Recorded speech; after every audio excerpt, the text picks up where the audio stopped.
So in this next step, I got all my sides cut. Got this all set up.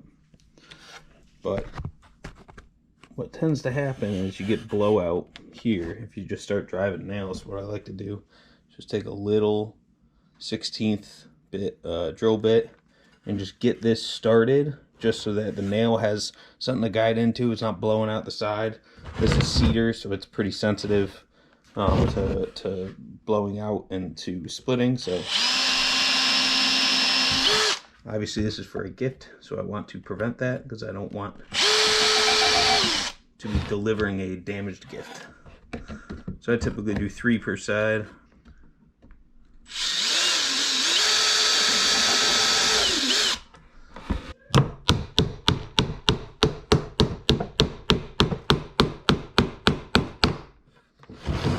No splitting out, no throwing it off. I just get a nail set and tap that last little piece in.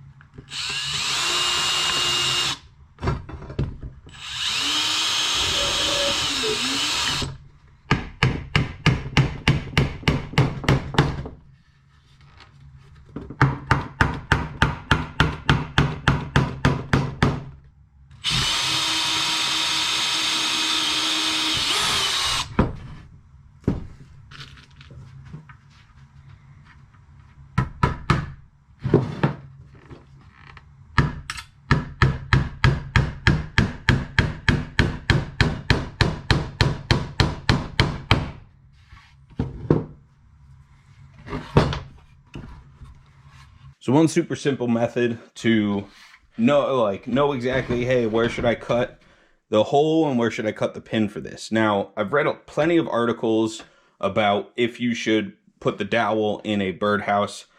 I personally don't like doing it, but I know a lot of people ask about it, so I do it upon request. So for this, basically what I like to do is I take my combination square, and I use the 45 here, and I line it up in the corner, and I strike a line here.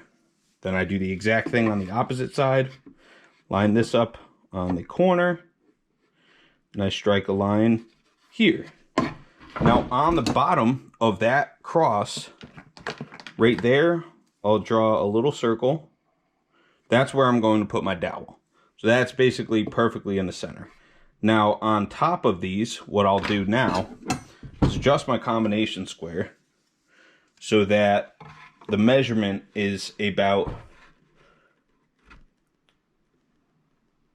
1/2 of an inch. The bottom of the hole is going to be 1/2 an inch above the top of the dowel. So the bottom of the hole will be right here. Now there's a lot of opinions on the shape of the hole that you should make in a birdhouse, but in reality, if you look at any natural birdhouse that's been cut into the side of a punky tree or something like that, they're perfect circles. So I typically like to do a circle, and then my personal style is I like to flatten out the bottom.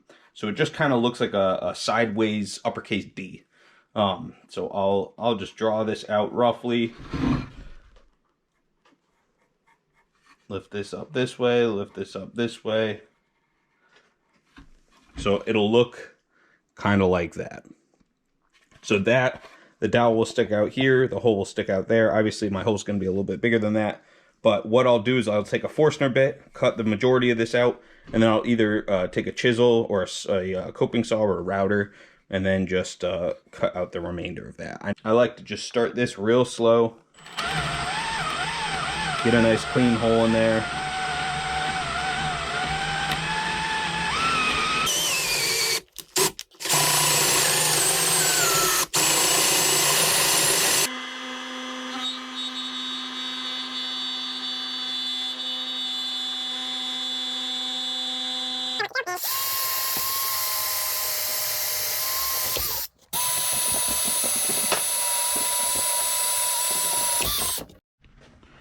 So if you look here, it's kind of hard to see. I'll just take the clamp off.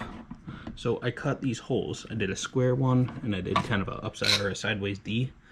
And if you see this little shelf I put here, as much as I would like to admit that it was a nice, well thought out little accent, what it really was when I cut this out with the router, as I came down to this bottom corner, it got caught in the end grain and skipped and gouged in the corner.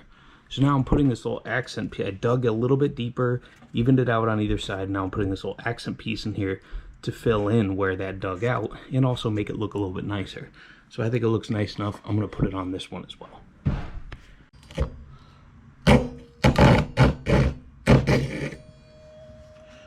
And this last piece.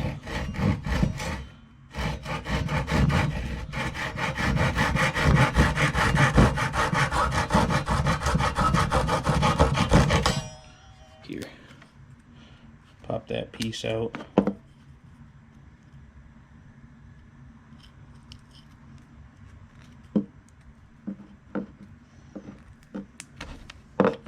So now I have this little piece. What you're going to do is put glue on one side. I like to use Type-On 3 because it's a little bit more waterproof. So it's almost like a windowsill and it'll hold better in the outdoor conditions. But this should pop tight enough in here that it really could hold on its own. But what we're going to do is we're going to glue it and clamp it into place. Now I got a little fluff in the corner here. I want to clear that out so that this has a nice tight seal.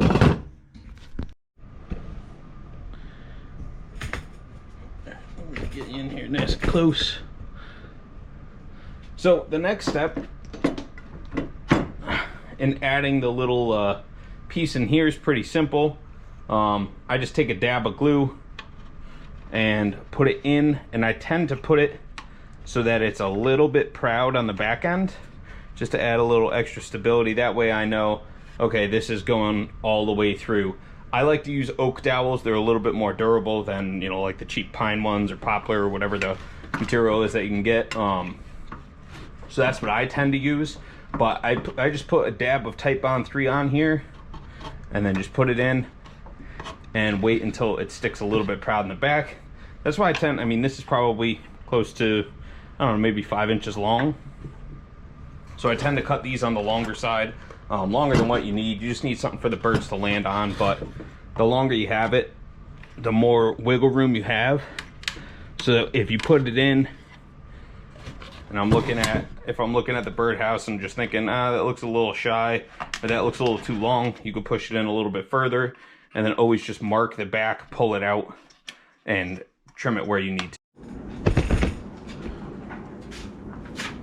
So this is the birdhouse, and I just finished cutting out the bottom for it, and I left this loose so that I can actually cut this out. So, as stupid as it sounds, when you have a birdhouse, the reason why I like to leave the bottom open is I need to have a way to clean it. So whether you suspend it from the top, hang it from the bottom, or pitch it up against a wall, if you do that, you'd have to cut the back off. But if you pitch it up against a tree, you still need a way to get in there and clean the bird, you know, the waste out from the year previous. So what I found I like to do is I take the bottom and I dry fit it in there right now. This just fits nice and snug. And then what I'm going to do is put a couple hinges right here, and then on this opposite side I drill a couple holes in that you put dowels that stick a little bit proud, and that way when it's time to clean it, you pull the two dowels out and the bottom on the hinges drops out. Now you will have to modify the bottom a little bit, because if this is hinged on this side, when it goes to drop out, this corner is going to catch. So you're just going to have to trim this edge just a little bit, just so when it's time for this to drop out, it has enough clearance to actually open up. But I found that this is just a super simple method. It's, you know, I bought a bag of these brass style hinges. I think I got 40 of them or 48 of them for, I don't know, maybe 15 bucks. So first I'm going to drill the dowels in, and then I'm going to put the hinges in. So what I want to do is put this down and make sure that the floor of this is also down. Then I'm going to take my drill and I can't go too far up because I can only really go the width of this, or the height of this. So I'm gonna go right here.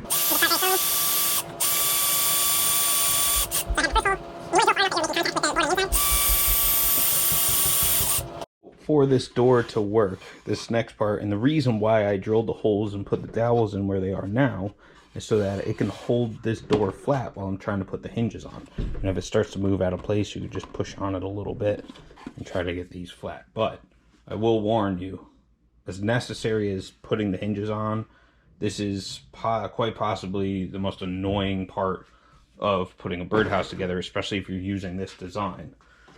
Because the screws for these are so tiny that, and if you drop them, you know, it's very upsetting.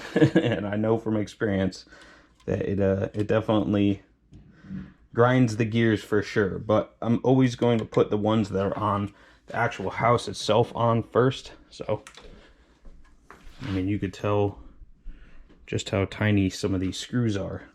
So having a good screwdriver, or a screwdriver with a magnetic tip, is helpful because it can help hold some of these in place.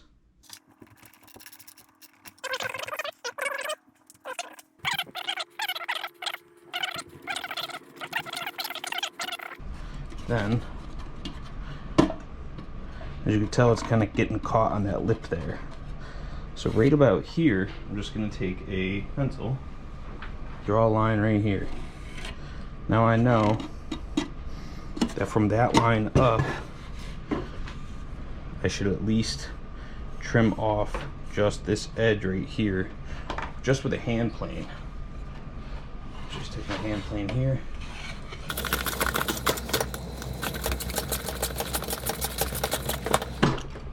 That tightens up a little bit easier. And I can put my dowels in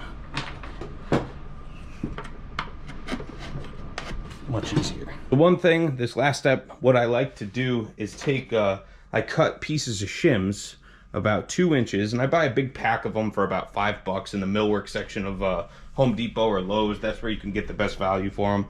And then I just take a brad nailer and my staple gun here, and I just nail the brads on. And I want to stagger them. I want to make them look a little uneven, just to kind of add to that aesthetic. You know, if it looks too perfect, then it's not unique. So I'm just trying to make things look a little bit more unique and more my style.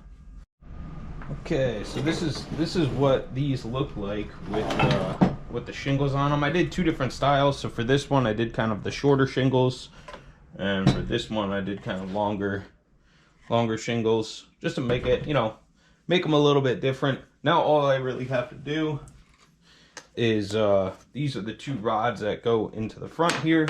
All the sanding's done. Really all I need to do is start finishing process, and I'm just going to put some Thompson's water seal on there. I don't really need to. It's cedar, so it's going to be naturally weather resistant, but these are just barbecue bottles filled with Type Bond 3. Yeah, that's basically, before finishing, this is what the birdhouse is going to look like.